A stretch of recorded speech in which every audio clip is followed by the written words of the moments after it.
All right, I'm going to do a little segment here with the 5 statement-making newcomers for spring drills. Florida Gators have finished their 4th practice of the spring.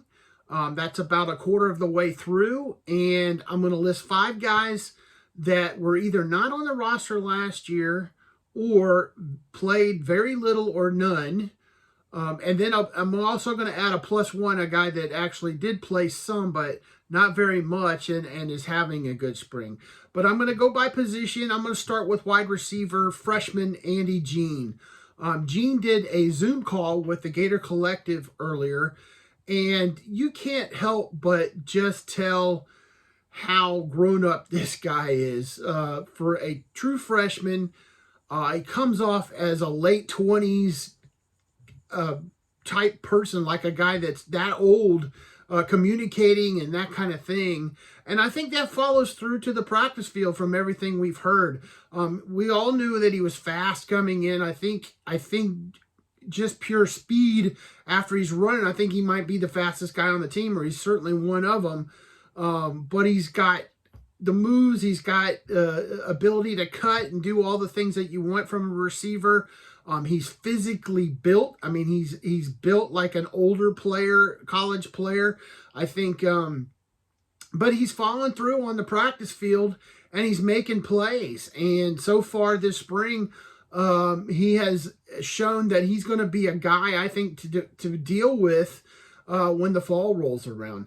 My next person, my next player on this list is redshirt freshman tight end Arlis Boardingham. Now, Arlis was on the squad last year, but he is a guy that didn't see the field until the bowl game because of injury, and probably then because of all the numbers that Florida was missing. He probably played special teams and stuff like that.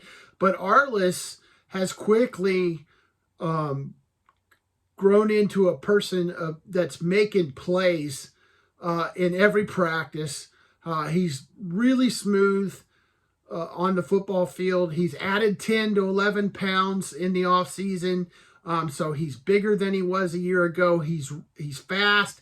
He's a guy at a position where they could use a playmaker, and so far this spring he's shown that, and I expect Arlis to play a lot this year.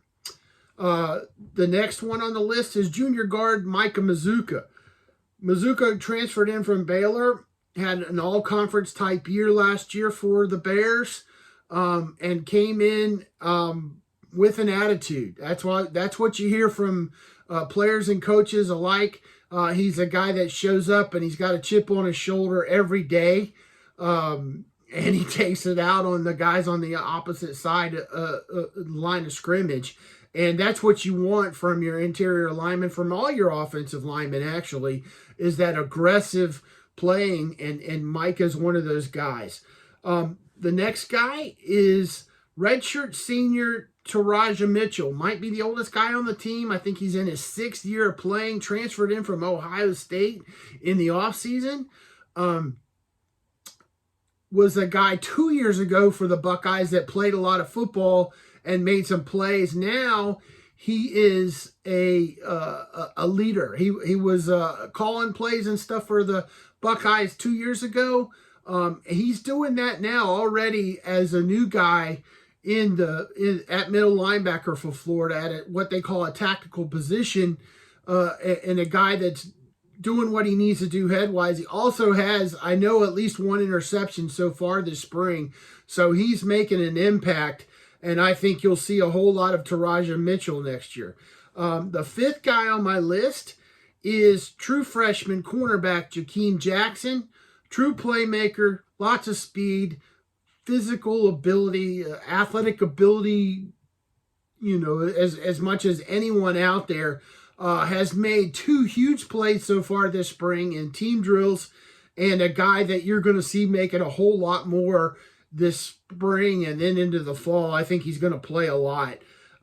Whether that results in a starting position, that's to be determined, but a guy that's certainly going to play a lot. And then I have a +1, and that's sophomore safety Miguel Mitchell. Now, Mitchell saw the field last year, made a few plays. I thought he should have been on the field more often. I thought he showed blazing quickness. I thought he was a physical player at safety. They don't like to play younger guys, and he was a true freshman, but I think this year he's actually one of the older guys at the safety position, and they need him to play well. He's got to make sure he gets the tactical part of the position down, as defensive coordinator Austin Armstrong likes to call it. I think that's the part of the game.